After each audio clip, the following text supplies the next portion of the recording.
Hello बच्चों, नमस्कार। मैं सुनील आपका स्वागत करता हूं भीम क्लासेज 92 में। आज हम कक्षा 10 का अध्याय नंबर 1 यूरोप में राष्ट्रवाद का उदय पढ़ेंगे। यूरोप में राष्ट्रवाद का उदय, सबसे पहले राष्ट्र को जानेंगे। राष्ट्र क्या होता है? राष्ट्र होता है हमारा अर्नेस्ट रेनर के अनुसार समान भाषा, नस्ल, धर्म से बने क्षेत्र को राष्ट्र कहते हैं। यानी एक ऐसा क्षेत्र जिसमें समान भाषा और नस्ल और एक धर्म के व्यक्ति रहते हों, ऐसी व्यवस्था को राष्ट्र कहते हैं। इससे अगला है हमारा राष्ट्रवाद। राष्ट्रवाद कहते हैं अपने राष्ट्र के प्रति प्रेम की भावना। अपने राष्ट्र के प्रति प्रेम की भावना को हम राष्ट्रवाद कहते हैं। आपने देखा होगा सभी व्यक्ति अपने देश से प्रेम करते हैं, उन्हें राष्ट्रवादी कहा जाता है।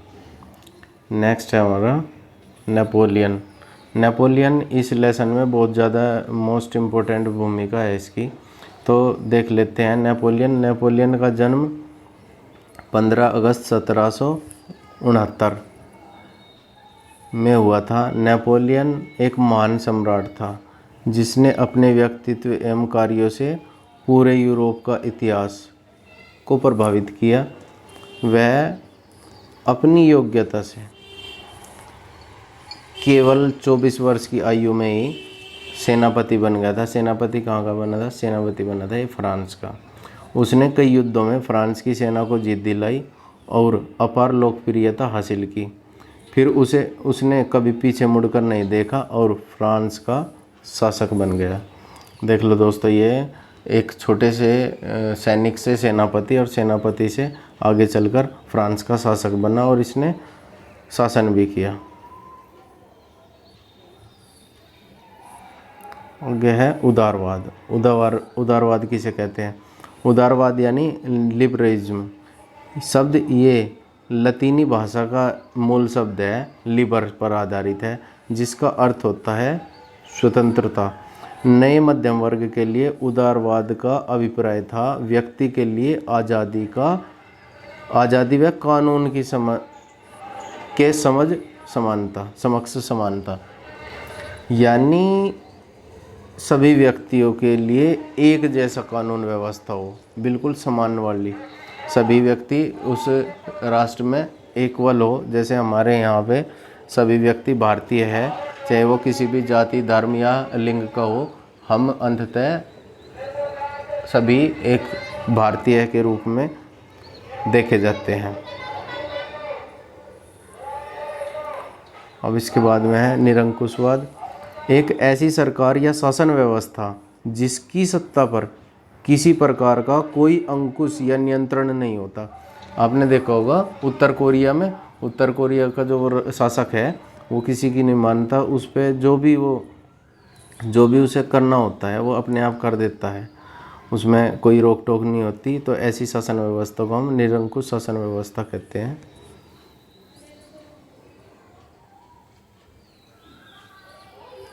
नेक्स्ट है हमारा जनमत संग्रह। जनमत संग्रह होता है एक प्रत्यक्ष मतदान जिसके द्वारा एक क्षेत्र की सारी जनता से किसी प्रस्ताव को स्वीकार या अस्वीकार करने के लिए पूछा जाता है। जनमत यही है बिल्कुल, जैसे हमारे यहाँ वोट डाला जाता है अपने प्रतिनिधि को चुनने के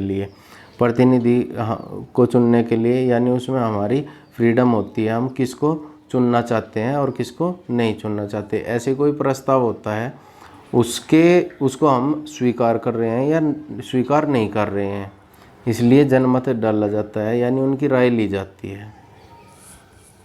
नेक्स्ट है हमारा यूटोपिया, कल्पनादर्श। ये कल्पनादर्श बिल्कुल ऐसा है, एक ऐसा समाज है जिसकी कल्पना इतनी की जाती है, ऐसे आदर्श मतलब समाज की कल्पना की जाती है कि उसका साकार होना लगभग असंभव होता है। देखिए कैसे, जैसे हम कल्पना कर रहे कि संसार में सभी व्यक्ति सुखी हो और किसी के पास दुख ना हो, कोई गरीब ना हो और सभी सुखी हो, किसी को कोई दुख ना हो, सभी व्यक्ति एक समान हो, जैसा कि संभव हो ही नहीं सकता। ये बिल्कुल असंभव है, क्योंकि इस जीवन में हमेशा दुख सुख लाभ हानि, उच्च वर्ग, निम्न वर्ग, मध्यम वर्ग, ये तो होते ही हैं, कोई ना कोई प्रॉब्लम लगी रहती है। रोमानीवाद, रोमानीवाद में एक ऐसी सांस्कृतिक आंदोलन जो एक खास तरह की राष्ट्रीय भावना का विकास करती है। रोमानीवाद होता है मतलब कोई भी संस्कृति होती है, आंदोलन जो एक खास तरह की राष्ट्रीय भावना, कोई भी राष्ट्र के प्रति मतलब कोई भी देश में चेंज करना चाहते हैं, ऐसी सांस्कृतिक परिवर्तन या भावना होती है। अगला है आपका जुंक्सर, परसा की एक सामाजिक श्रेणी का नाम जिसमें बड़े जमींदार शामिल थे। ये जुंकर्स जो है परसा की एक सामाजिक श्रेणी है, जैसे वर्ग होते हैं उच्च और निम्न, इसी तरीके से परसा की एक सामाजिक श्रेणी है जिसमें बड़े बड़े जमींदार शामिल थे, उसे जुंकर्स कहा। नेक्स्ट है हमारा राष्ट्रवाद के उदय के कारण, यानी यूरोप में अपने देश के प्रति प्रेम कैसे जागरूक हुआ, उनके क्या क्या कारण थे। सबसे पहले तो लोग परेशान हुए निरंकुश शासन से, क्योंकि वहाँ का जो राजा था लुई 16वें, वो इतना व्यभिचारी था, इतना मतलब ऐसा निरंकुश शासक था, वो किसी की नहीं मानता था, जो उसमें उसके मर्जी आती थी वो करता था, और अपनी जनता, अपने जो प्रजा थी उस पर बिल्कुल भी ध्यान नहीं देता था वहाँ। इसलिए वहाँ के लोग उससे बिल्कुल परेशान हो गए, उन्होंने उसके खिलाफ विद्रोह कर दिया। उदारवाद विचारों का प्रसार, उदारवाद विचारों का प्रसार होता है, उदारवादी होता है स्वतंत्रता विचारों का प्रसार इसलिए हुआ जब लोग परेशान हो गए तो उन्होंने अपनी आज़ादी के लिए विद्रोह किया, और उस विद्रोह की अच्छे से प्रचार प्रसार किया गया। स्वतंत्रता, समानता तथा बंधुत्व का नारा, स्वतंत्रता चाहिए, समानता चाहिए और बंधुत्व, बंधुत्व मतलब सभी में इक्वालिटी, भाईचारे की भावना होनी चाहिए। शिक्षित मध्य वर्ग की भूमिका, सबसे पहले यूरोप में दो ही वर्ग होते थे, एक उच्च वर्ग, एक निम्न वर्ग। उच्च वर्ग वो होता था जो बहुत ज़्यादा धनी व्यक्ति थे, जिनकी उसमें यूरोप में चलती थी अच्छी खासी, उन्हें बहुत सारे अधिकार प्राप्त थे। लेकिन जो निम्न वर्ग है, निम्न वर्ग के लोगों को कोई भी अधिकार प्राप्त नहीं था, उनकी बहुत ज़्यादा दयनीय स्थिति थी। लेकिन एक तीसरे वर्ग का निर्माण हुआ जिसे कहा गया मध्य वर्ग। इस वर्ग में शिक्षित लोग थे, शिक्षित लोग जिन्होंने बहुत ज़्यादा महत्वपूर्ण भूमिका निभाई राष्ट्रवादी होने के लिए।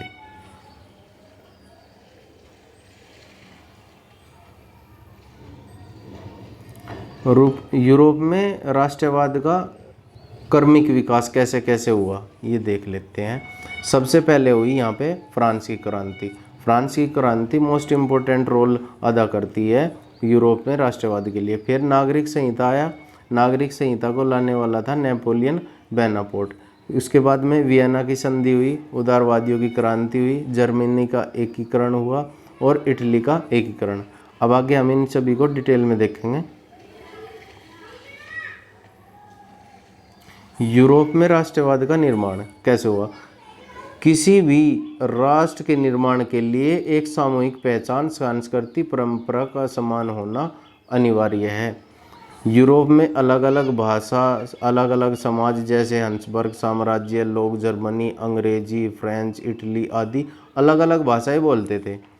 तो इसका मतलब ये है कि यूरोप में बहुत सारी भाषाएं और वर्गों में बटा हुआ था, मतलब बहुत सारी भाषाएं थी, उनमें एक समानता नहीं थी। उनकी सांस्कृतिक पहचान जो थी वो इक्वलिटी वाली नहीं थी, उनकी सबकी अलग अलग संस्कृति थी।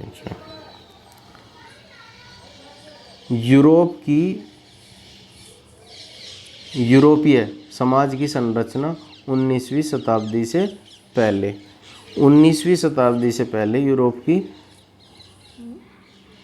यूरोपीय समाज की संरचना कैसी थी। देखिए, यूरोपियन समाज असमान रूप से दो वर्गों में बटा हुआ था। पहला वर्ग उच्च वर्ग जिसे कुलीन वर्ग भी कहा जाता था, दूसरा वर्ग निम्न वर्ग जिसे कृषक वर्ग कहा जाता है, यानी मजदूर या फिर किसान भूमि वगैरह खेती वगैरह करते थे और मजदूरी करते थे। अब देखिए इसमें क्या है, उच्च वर्ग कैसे होते थे। उच्च वर्ग में, कुलीन वर्ग में इनकी जनसंख्या कम थी, उच्च वर्ग तथा वर्चस्व जमाने वाले होते थे। ये इनका मानना था कि हम सुपर है, ये निम्न वर्ग पर राज्य करने के लिए, अपना वर्चस्व जमाने के लिए कार्य करते थे। अगला है जमींदार यानी ढेर सारी खेती के मालिक। ये जो जमींदार होते थे इनके पास बहुत सारी बड़े बड़े बहुत ज़्यादा भूमि होती थी जिस पर ये खेती करते थे, और ये खेती स्वयं नहीं करते थे, जो निम्न वर्ग के व्यक्ति थे उनके द्वारा अपने खेतों पर कार्य कराए जाते थे। सभी इनको अधिकार दिए जाते थे, इनके पास सभी अधिकार थे जो एक नागरिक के पास होने चाहिए। दूसरा वर्ग था यूरोप में निम्न वर्ग।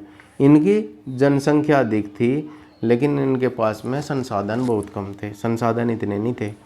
इन्हीं को निम्न वर्ग कहा गया। जमीन होने यानी या तो जमीन न थी या किराए पर रहते थे। इनके पास ये जमीन थी, जमीनहीन थे ये, इनके पास ज़मीन नहीं थी, या तो ये किराए पर रहते थे या फिर कहीं वैसे रहते थे। किसी भी प्रकार का इनको अधिकार नहीं दिया गया था क्योंकि सारी शक्तियाँ राजा के पास थी या उच्च वर्ग के पास थी। यूरोपीय समाज असमान रूप में विभाजित था। 19वीं शताब्दी के बाद एक नया वर्ग जुड़ गया जो अभी मैंने बताया था आप लोगों को, मध्यम वर्ग। मध्यम वर्ग में ये लोग न तो बहुत ही गरीब थे और न ही बहुत ज़्यादा अमीर थे। इन्होंने राष्ट्रवाद की भावना को मतलब बढ़ाने के लिए बहुत ज़्यादा मेहनत की।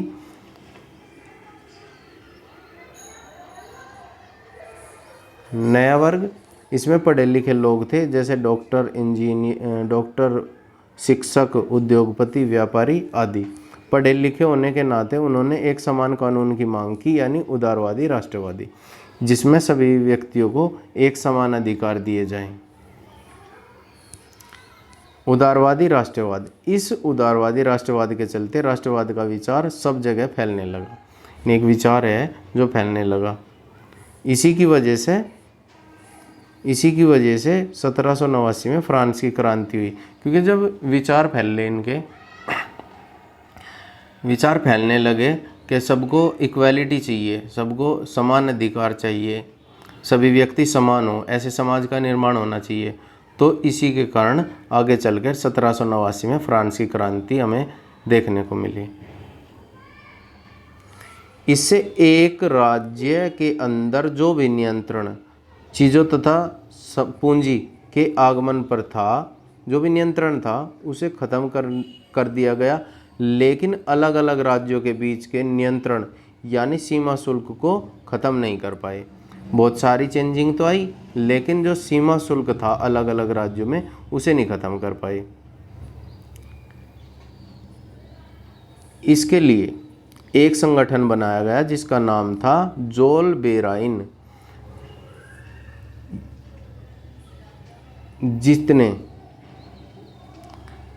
जितने भी शुल्क अवरोध थे उसे समाप्त कर दिया गया।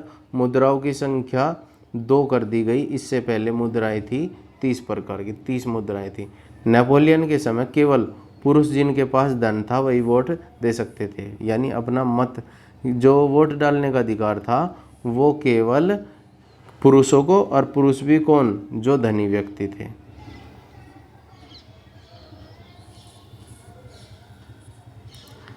इसके बाद है जोलबेराइन। यह एक जर्मन शुल्क संघ था जिसमें अधिकांश जर्मन राज्य शामिल थे। जर्मनी के जो राज्य हैं वे शामिल थे। यह संघ 1834 में पर्सा की पहल पर स्थापित हुआ। इसमें विभिन्न राज्यों के बीच शुल्क अवरोध को समाप्त कर दिया गया और मुद्राओं की संख्या 2 कर दी गई, जो पहले 20 से भी अधिक थी। यह संघ जर्मनी के आर्थिक एकीकरण का प्रतीक था, यानी जर्मनी में एक आर्थिक धन का एकीकरण करा गया। यानी पहले मुद्राएं बहुत सारी कई तरीके की थी लेकिन अब केवल 2 प्रकार की कर दी। एकीकरण होता है सम्मिलित कर देना बहुत सारी चीज़ों को। तो दोस्तों आज इस क्लास में केवल इतना ही। नेक्स्ट पार्ट हम दूसरे पार्ट में करेंगे जो हिस्सा बच गया है। Thank you.